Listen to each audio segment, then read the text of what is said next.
Hello, hello. So today I'm going to be testing this model by The Bloke. Shout out, this guy grinds every day to maximize the productivity of the AI space, and he just released this model, Augmented REM 13B DGUF. I'm REM-C, so obviously I'm going to love this model name, but also I believe that the 13B model is probably the best. I've been playing around a lot with the 7B models. Mistral's obviously the best of those. And Evan Armstrong is actually a well-known model creator. The bloke just makes it ready for noobs like me, but this has some predecessors, and now it's been enhanced. And, well, there's his science that explains why it's better. Obviously, anime character to explain why we have the superior technology. And the prompt that I'm going to start with is tell a story about a boy named Bobby who came to America. And I think that it's a pretty good prompt. It generally is pretty satisfying, and then I'm able to get an idea of what the model thinks. And I've also got the voice from 11 At Labs on. But one time that I asked an AI, it wasn't very smart, about a boy named Bobby, and it's like he came from Ireland, and so I've gotten that multiple times. And then one time though, that it said that he had trouble speaking English, and it was like, all right, I'm pretty sure Irish people speak English. And then I have driven it off the rails, try to like, oh, make it a fantasy, make it sci-fi, and it was generally pretty good at this, but ChatGPT has been superior. But this has been, I'm expecting great things from this because it's 13B. And here we are live, right? Yeah, here we go. Come on. It's recording a message. Here we go. Come on. All right.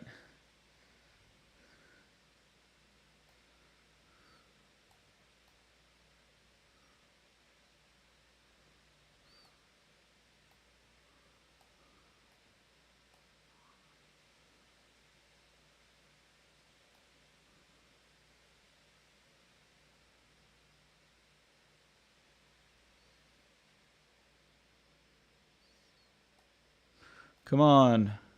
Why is it not, we've chosen this. We've loaded the model. We have our details. Come on. Is it?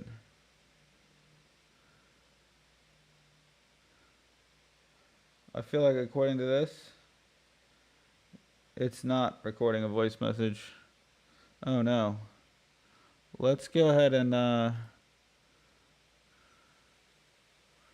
undo this. Because, oh no. Oh no. I have completely run this operation afoot. Here we go.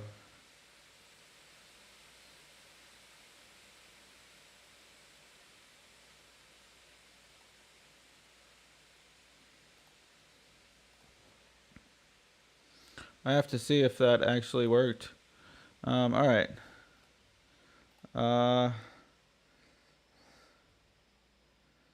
Tell a story about the number 5. All right, how about that? Oops. Gotta load the model. Boom. Boom. Here we go. Tell story. Did that, I don't even know if that went.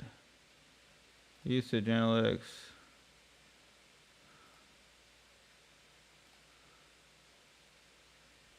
Okay, apparently it just went. Wait, let me see, nah, not that. Where's my most recent uses? Come on. Once upon a time in a faraway kingdom, there lived a young prince named Alexander. He was known throughout the land for his intelligence and wisdom beyond his years. One day he received an invitation to attend a grand ball hosted by the king of the neighboring kingdom. Excited at the prospect of meeting new people and making connections, Alexander eagerly accepted the invitation. As the night of the ball drew near, Alexander began to prepare himself for the event. He chose his finest clothes, brushed his hair meticulously, and practiced his dancing steps. Just as he was about to leave, a tiny tiny voice called out to him from the depths of the castle gardens. Your Highness! The voice belonged to a young girl who appeared no older than 10 summers. She wore ragged clothes and the hair was unkempt, but there was an air of innocence about her that drew Alexander towards her. Uh-oh, this stream's about to get me into trouble here. Let's extend the context. Here we go. All right, continue. Oh man, this is like when you're having a dream and it's good and okay, now I'm seeing my history. Oh, here we go. Once upon a time, in a small village on the outskirts of Ireland, there lived a young boy named Bobby. His parents were poor farmers and couldn't afford to give him much in life. However, they loved him dearly and wanted nothing more than for him to have a better future. One day, an opportunity presented itself. Bobby was chosen to join the Irish potato famine immigration program that would bring him to America. Although he was only 12 years old, his parents knew it was their best chance at giving their son a new life filled with hope and prosperity. So with heavy hearts, they bid him farewell and watched as Bobby boarded the ship that would take him across the Atlantic Ocean. The journey wasn't easy for young Bobby. The sea was rough, and he often felt homesick for his family back home. However, he knew this sacrifice was worth it if it meant a better life in America. After several weeks at sea, they finally reached New York Harbor, a bustling metropolis filled with people from all over the world. It was an exciting sight to see, but Bobby's heart still ached for his parents and the life he left behind. Once settled in New York City, Bobby worked hard to adapt to his new surroundings. He found work at a local factory, where he learned the value of perseverance and determination. Despite long hours and low wages, Bobby never gave up on his dream of success. His resilience soon caught the attention of his bosses, who recognized his potential and offered him higher positions within the company. Years passed, and Bobby became a respected businessman in New York City. He married the love of his life, had children of his own, and even helped other immigrants find their footing in America. USA. Only in America, baby. Only in New York. Only in New York. I'm walking here. And every day he was grateful to have been given a second chance at life in America, a land of opportunity that had welcomed him with open arms. I mean, that was one of the best stories that I have gotten. I would say that this right now is A+. We are at the cutting edge of AI technology. Don't turn that dial, folks, because we've got the story of Alexander coming right back at you. We left off, and there was a mysterious girl and the king of Alexander at the ball, and they found a deer, and they worked together, and they freed the animal. And then as Alexander returned to the castle, he couldn't stop thinking about the mysterious girl. Who was she? Why did she seek his help? And where had she gone? He resolved to find out more about her the next day. The following morning, Alexander set out to explore the gardens once again. But try as he might, he could not find any trace of the young girl or her family. Disappointed, but not deterred, he continued his search until finally, a week later, he found her again. This time, she was sitting on a tree stump, surrounded by an array of flowers and berries that she had gathered from deep within the gardens. Alexander approached her cautiously, not wanting to startle her. "Good morning," he said softly, hoping to catch her attention without causing alarm. The girl looked up, surprised but not afraid. Recognizing him, she smiled shyly and gestured toward her collections of flowers and berries. "I was wondering if you could help me again," she said, her voice barely above a whisper. "These are for the sick children in our village." Alexander's heart melted at her selflessness. Without hesitation, he picked up some of the items from her basket and offered to carry them back to him without his horse. The girl looked grateful but still hesitant. "You don't have to," she said softly, "but if you do go, I will help you find it as whoever needs your help."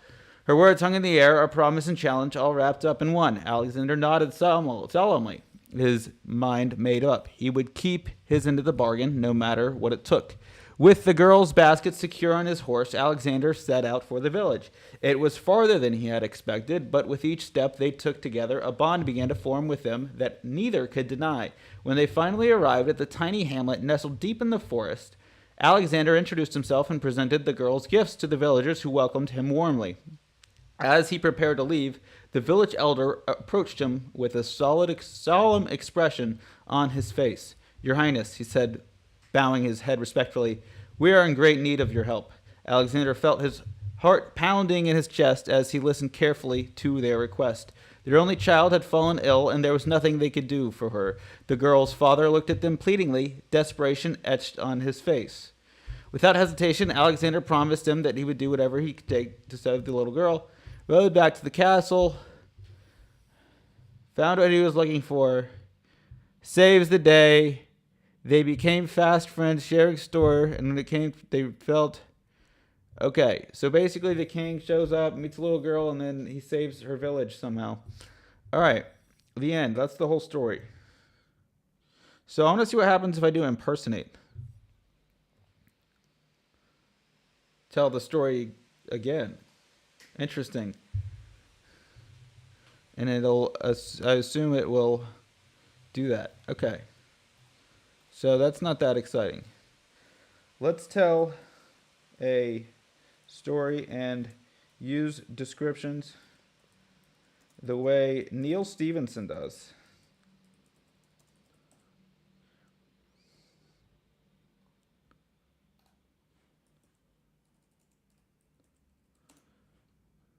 All right. So, for those of you that don't know, Neil Stevenson is a well-regarded sci-fi author, still alive. And so then it starts off with Once Upon a Time. So I don't like that.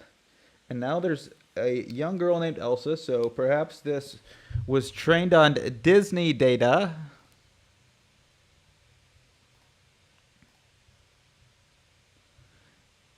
How we doing? Her hair was as long as nightfall, and her eyes sparkled like twin stars in the dark sky. She spent most of her days tending to the family farm, singing songs under the shade of ancient oak trees, and dreamed about the world beyond the borders of her small village.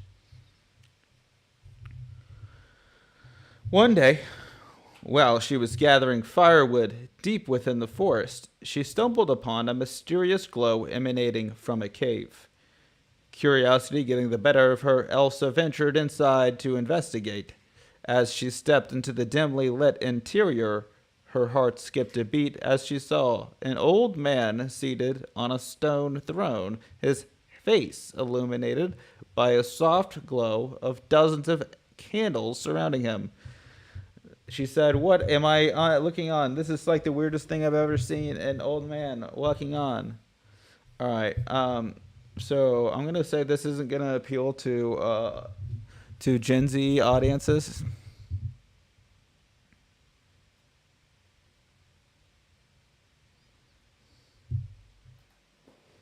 So I would like to appeal to Gen Z audiences without um, it being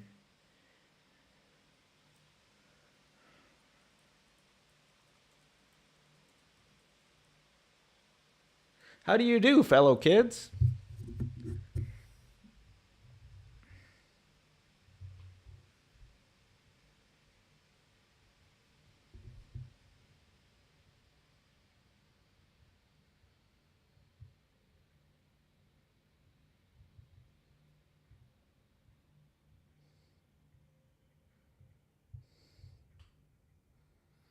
Interesting.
All right. So now it has proved its ability to pass the course. But now can I prompt engineer it to get an A plus? And the answer is no, because it again started its story off of with Once Upon a Time. Once upon a time, in a land where technology has yet to reach its full potential, there lived a young man named Max. His hair was as short as his patience for nonsense, and his eyes were as cold as the steel blades he wielded with precision. He spent most of his days honing his combat skills under the scorching sun or tinkering with old machines in his makeshift workshop. Max's life was a constant battle against boredom, until one day he stumbled upon a portal that led him to another world, a world full of magic and mystery. He found himself in a kingdom ruled by a wise and just queen who welcomed him with open arms despite his rugged appearance and stoic demeanor. As Max settled into his new life, he discovered the true meaning of honor, bravery, and sacrifice. He learned that even in a world filled with magic, traditional male values still mattered: respect for women, loyalty to one's king or queen, and standing up against evil forces. In this land where technology was outlawed, Max found a sense of purpose he had never known before. However, as the threat of an impending war loomed over the kingdom, Max realized that it wasn't enough for him to simply fight battles. He needed to use his skills in a way that would make a difference. With the help of a group of brave rebels and a few unexpected allies, Max devised a plan to take down the enemy forces once and for all. Okay, so what we don't have yet is a developed villain.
All right. So basically, it kind of just created like the back of a book. It's like, oh, this is what happens. It seems cool. Oh, now we got Harry Potter in the house.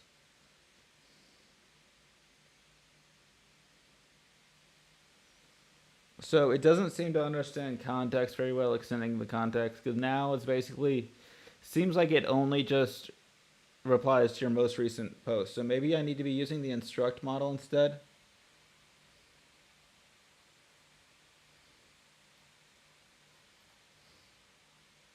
So I don't really care about Lord Voldemort. Okay, so let's tell a story and use. Mm-hmm. Yeah, I would like it to appeal. Yeah. Okay. And then, uh, okay. All right, so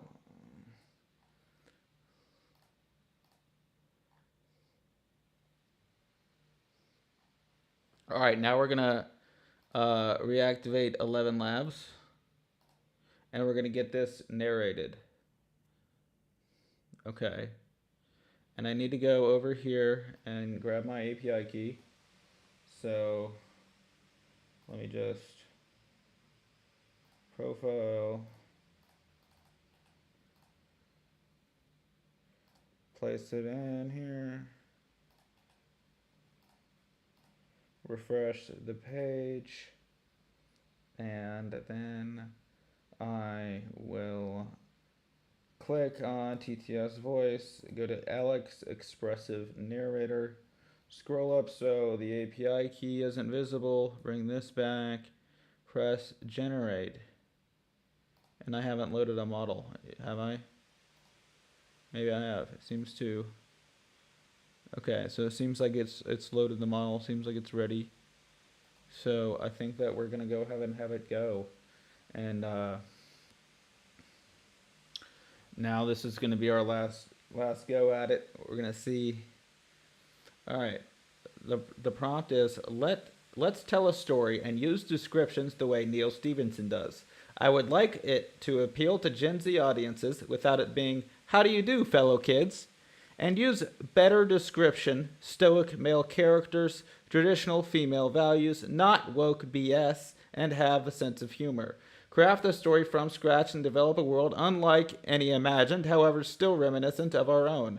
What we don't have yet is a developed villain. They should expose hypocrisy and have clear aims and objectives. Need sample dialogue. Character arc, betrayal, side characters with their own motivations and distinct personalities and roles within the subplots they inhabit.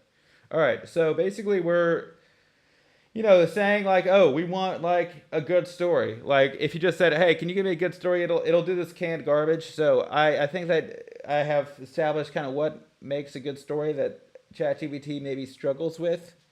And it basically always reads like the back of a book, and I don't want it to just like read like the back of a book. I wanna be engaged with what I'm hearing. So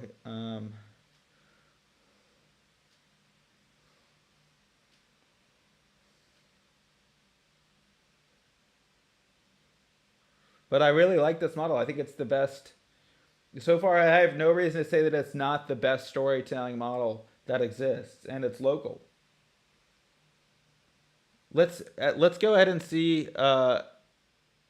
Let's see if we can get ChatGPT to tell this story. All right, let's see what ChatGPT comes up with for this specific prompt. All right, it doesn't even start telling the story. So this model does like to start off with once upon a time.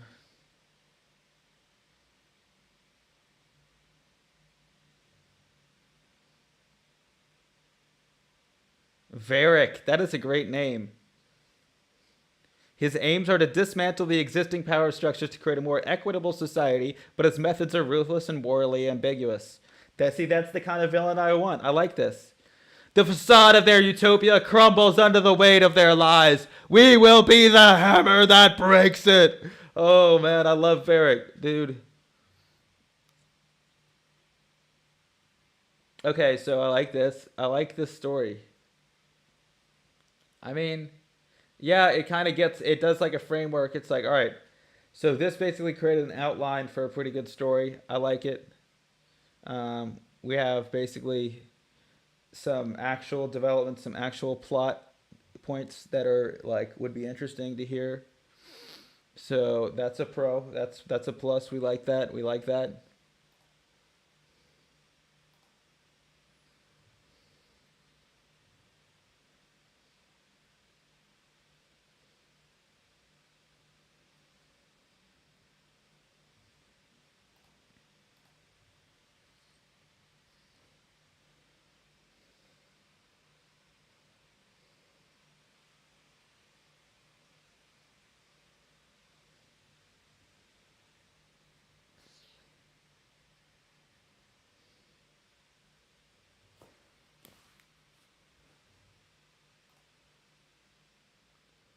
All right, we should be getting a voice recording pretty soon.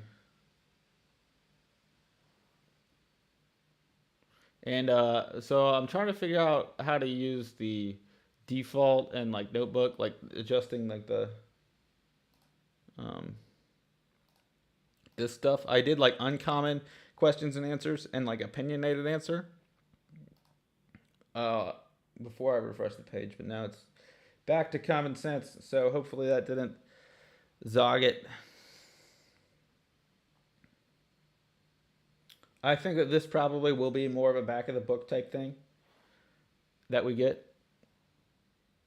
Once upon a time, in a world not too different from ours, but shrouded by an ancient mystery, there lived two young men who were as different as night and day.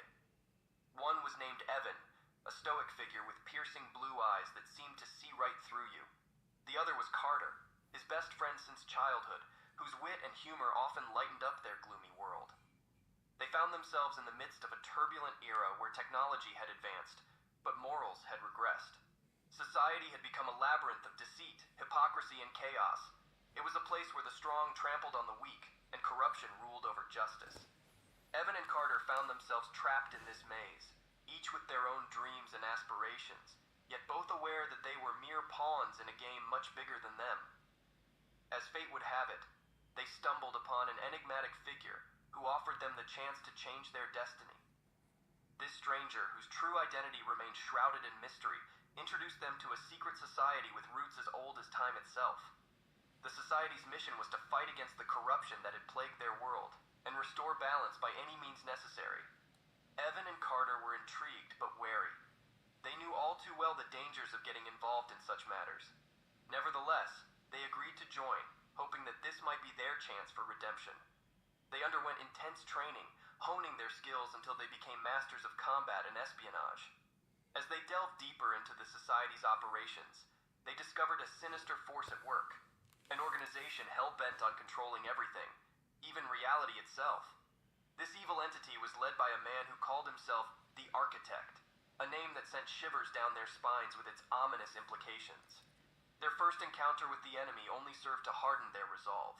They were ambushed by an army of ruthless mercenaries, but managed to escape thanks to their training and quick thinking. They realized then that this was no ordinary war. It would require more than just brawn or brute force to win against such a powerful foe. As the days turned into weeks, they grew closer as friends and allies in their shared struggle for justice. Their bonds strengthened as they faced countless challenges together, from close encounters with death to heart-wrenching betrayals that shook them to their core. Their mentor, the enigmatic figure who had first introduced them to this world of secrets and shadows, turned out to be a traitor in their midst. He had been working for the Architect all along, using Evan and Carter as pawns in his twisted game. Their hearts ached with pain and betrayal, but they pushed on, determined not to let their mentor's treachery break them. Finally, after months of relentless pursuit, they cornered the Architect at the heart of his fortress. They were outnumbered and outgunned, yet they stood their ground, ready to fight until their last breath if necessary. But then a miracle happened. The tables turned. The enemy was defeated. As Evan and Carter emerged victorious from the ashes of war, they realized that their journey wasn't over yet. The world still needed them, perhaps now more than ever before. They had become beacons of hope in a sea of darkness, champions for those who could not defend themselves against tyranny and oppression. And so, Evan and Carter continued to fight, always vigilant, always prepared. They were the guardians of justice, and the world was their stage. The end. Ooh, that was a killer. The end. Wow. So though I didn't love that it did Once Upon a Time the end, but this was actually a complete story. So you do get a contrast there. Obviously, I would love to just like expand this out, and you can get some pretty crazy descriptions. So let's go ahead and do. I want to say shoot an action scene, and just see what both of them say. Shoot an action scene. All right. And hopefully I don't run out of credits.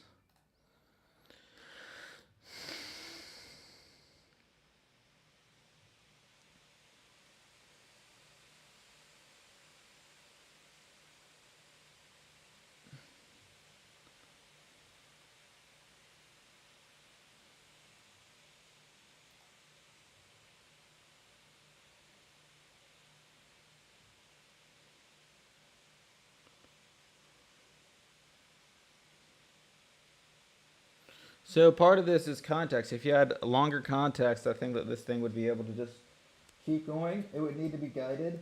I think you'd have to go chapter by chapter, but I think that also you could just take this and basically turn each one of these into like put each of these in the ChatGPT, and then you would have a full story.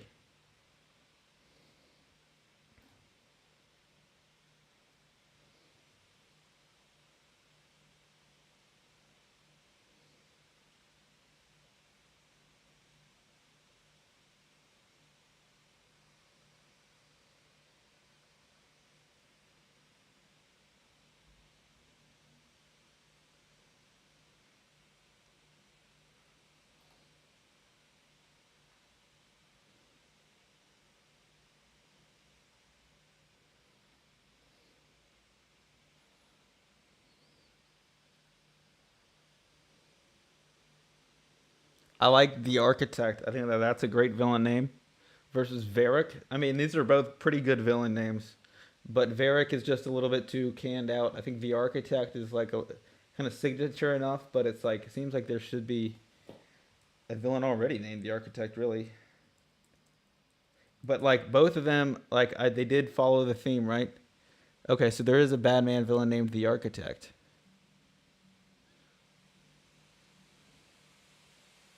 He created the Matrix, so it kind of seems like there's a similar. I've never even. Wow, that's really cool. All right, so maybe they need to make a movie. As Carter dove behind a nearby pillar for cover, he felt his heart pounding in his chest like a drum on speed. "Evan, what's happening?" he shouted over the deafening gunfire. Evan didn't reply.